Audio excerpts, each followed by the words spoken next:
Hi అండి, ఎలా ఉన్నారు? ఈరోజు మనం ఎగ్ చపాతీ నూడిల్స్ ఎలా చేసుకోవాలో ఈ వీడియోలో చూద్దాం. ముందుగా చపాతీని నూడిల్స్లా కట్ చేసుకోవాలి.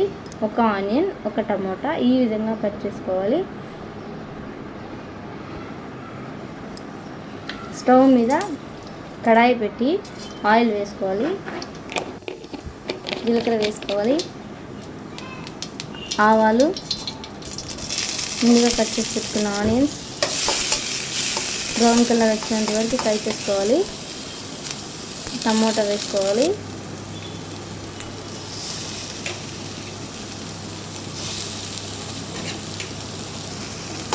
టమోటా బాగా ఫ్రై అయిన తర్వాత ఫ్రై అవ్వడానికి కొంచెం సాల్ట్ వేయాలి. టేస్ట్కి తగ్గట్టు సాల్ట్ వేసుకొని బాగా ఫ్రై చేసుకోవాలి.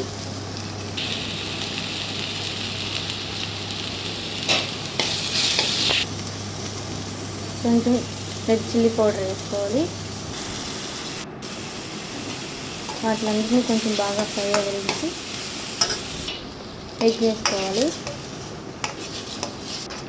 ఎగ్ కొంచెం బాగా ఫ్రై అవ్వాలి.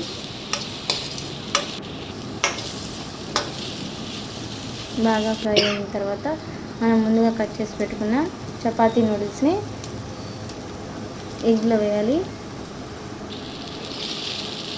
దీన్ని బాగా ఫ్రై అవ్వనిచ్చి గ్యాస్ ఆఫ్ చేసి